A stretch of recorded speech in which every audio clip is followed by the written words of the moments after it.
Piang, samahan mo naman kami sa gitna. Hello! Hi, Yang! Bumati ka muna sa ating mga besties, dearest, at sa ating mga bosses at VIPs. Hello po sa mga bosses at VIPs. And hi, besties.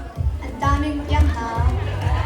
Hello, hi, Jem Piang. Hi, sa JM Sol. Hello po. Yes! Eh, kumusta ka naman, Yang? Kamusta ka? Ayun po, may sakit po ako ngayon. Actually. Oh. But Meron still, po akong lagnat. But still, she showed up, di ba? Nandito siya ngayon sa Nandito harap pa rin natin. siya para sa mga ano niya, besties niya. Palakpakan naman natin ang i-abang natin. Nako, Piang, alam kong ilang beses ko na natanong sa Bida Ka Pamilya to. Pero di sa itatanong ko ulit. Kasi last time na tinanong ko to, sabi niya sa akin, overwhelmed pa siya from PBB. This time, na medyo matagal-tagal na yung huling pasok mo sa bahay ni Kuya. Kamusta ka ngayon? Ngayon po, super happy po ako and grateful sa mga nangyayari sa buhay ko. Yeah. Okay. Pero ito naman, kamusta naman yung performance? Parang ilang araw mo pinaghandaan tong ano yan. natin? Meet and greet. Ala, hindi ko po ito pinagandaan kasi may sakit nga ako. And then, alam naman na nila yan. May lagnat po ako since kahapon pa. Actually, Pero alam mo, nakalagnat naman ako, pero hindi ako ganyan kaganda. Promise. Sa totoong buhay lang, no? siguro kailangan talaga natin ng beauty milk. Oo, kailangan talaga natin. Ipupush natin yan sa buhay natin. Yan. Pero ano bang nagbago kay Piang simula nung nanalo siya sa PBB? First, syempre talaga yung buhay ko po. Ang laki malaki yung binago ng PBB sa akin. Since lumabas ako ng bahay, madami na akong opportunities na natatanggap. Ayan, madami na nagmamahal sa akin ngayon. Kasi before, madaming may hate sa akin. Oo, talaga. Murahin natin mamaya. Mamaya ka sa akin. Mamaya ka sa amin. Pero yun ang maganda na sa PBB, pag lumabas ka ng bahay, mag-iiba yung buhay mo. Yes. Yung bahay namin, pag lumalabas ako, sumisigaw na bakla. Mahirap din talaga lumabas sa bahay namin minsan. Pero ikaw naman, ano naman yung unforgettable moment mo nung nasa loob ka pa ng bahay ni Kuya? Oh my God. Lagi ko ito sinasabi sa interview ko. Ano? Ah. Syempre yung date and yung balsa. Kasi dun ko naranasan magka-first date. Kasi yung hindi naman ako dinidate. Ngayon, huyo kayo sa akin. Paano mo na yung huyo? Isa kang huyo, Piang. Huyo kayo talaga sa akin. Ayun niyo ako hamunin. Sige. Pero ito na lang, Piang, medyo personal to. Pero feeling more ikaw mismo personally, sino yung fashion icon mo? Yan. Kasi mahilig siyang Oo. Siguro ako, si Miss A. Ang aking stylist talaga. Kasi Nandito pa si Miss A. wala si Miss A dito ngayon, pero siya yung fashion icon ko. Kasi very siya kung paano niya ako style. Super ganda. Super Ayan, thank you Miss A. Pasensya na po sa blazer, nilalamig po talaga ako. Pagbigyan natin, di ba? Hayaan mo na mag-blazer. May blazer o wala, napakaganda mo. Yes. Kung pinakamaganda, above tonight, di ba? Totoo. Pero ito, tanong nasaan si Piang ngayon? Like, anong era ka ngayon sa life mo? Glowing era pa? Focus sa career era? Love life era? Uy! Ano yan?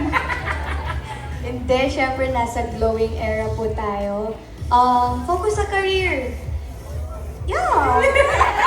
And ayun, Focus sa- meron tayong peace of mind. Peace of mind. Importante yun, peace of mind talaga. Yes. no? Meron tayong security. Security. Kanino galing yung security? Sa security guard ba? Sa Marshall, syempre yung Marshall ko dyan. Mars. Kay Lagman, kay Bravo. Akala ko kay Jay. Miss Jonah. Oo naman, oo naman. And syempre, congratulations sa'yo for being the new endorser of Dear Face Beauty Milk Ichigo and Beauty Milk Melon. Let's talk about this more. But syempre, with our Dear Face CEO herself, let's welcome back on stage, Miss Jonah!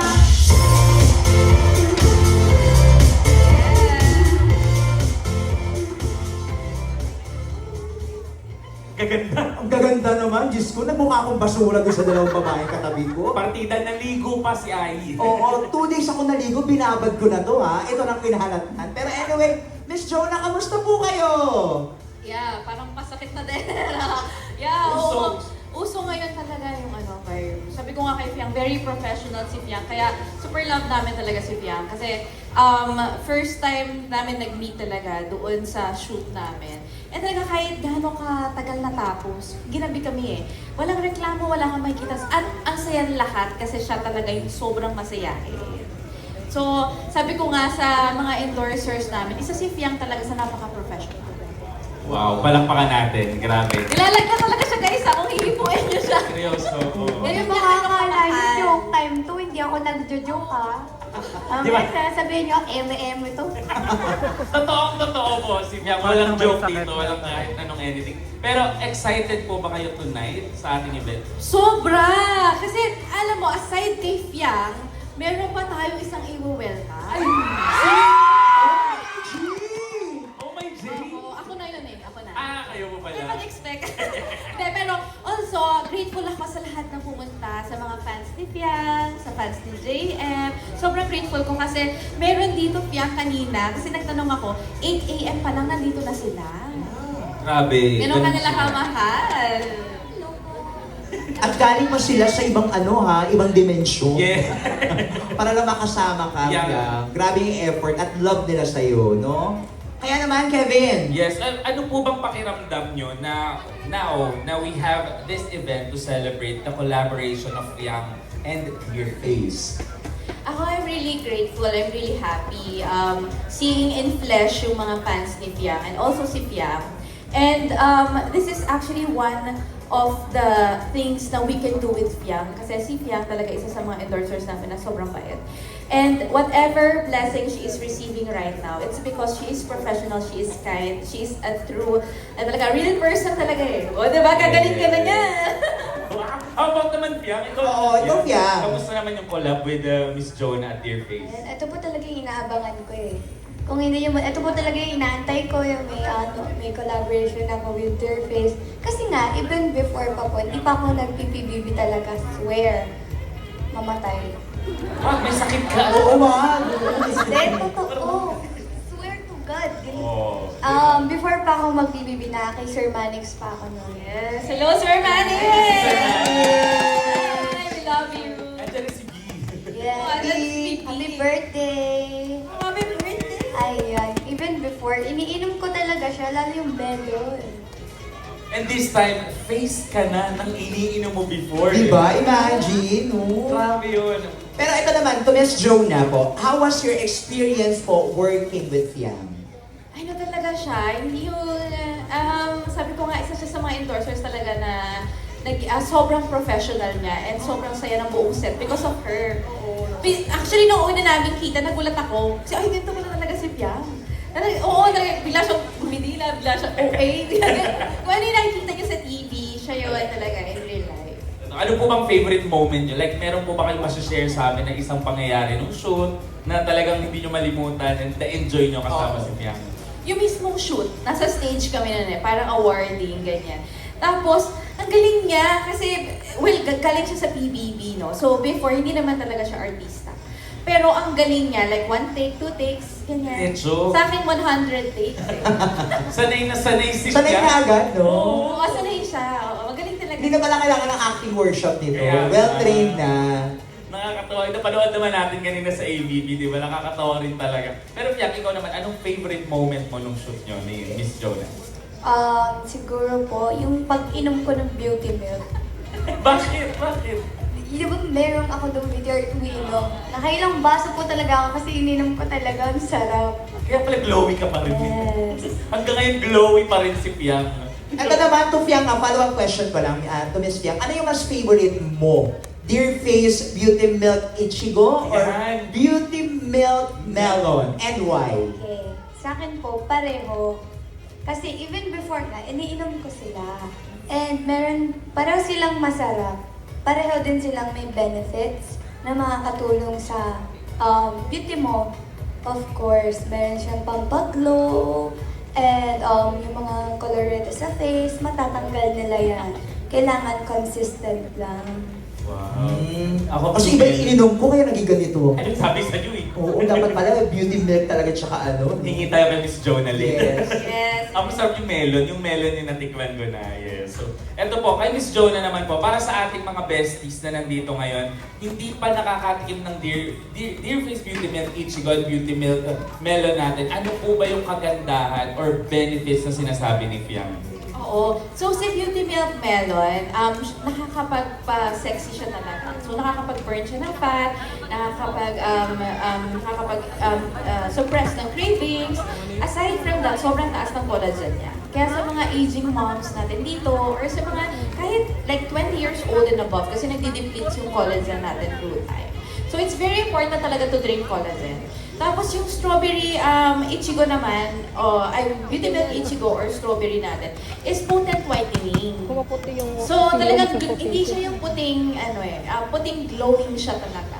Puting glowing. Kita naman, no? Sa inyong dalawa lang, no? Miss Fiang and Miss Jonah. Tapos, to Miss Fiang, aside from adding Dear Face Beauty Milk sa iyong routine, ano pa yung mga ginagawa mo to keep that winning glow? Yan. Share mo naman sa amin yung mga beauty or skincare routines mo. Walang skincare, peace of mind lang. Alam mo ba? Peace of mind. Peace of mind. Ako minsan talaga lalayas ako sa bahay. Nai-stress ako eh. Mami, ikaw, isipin mo, dahil may skincare, stress ka naman, walang peace of mind. Wala din. O sa bagay. Ayun. At saka iba talaga kapag may nagpapasaya sa'yo. O teka lang, ito lang. Follow-up question ko lang kay Fiang. Paano mo ba iniinom yung beauty milk? Sample. Oo. So, ganito siya. Oh. Diba, umaga, Oh, syempre. nabubulol na ako. Diba, umaga, magahan, Oh. timpla. Mga anong oras to? Para abangan namin. Maaga kasi ako call time ko everyday. Aga. Yes, so, 6 a.m. gano'n. grabe naman. Maded na ako nun.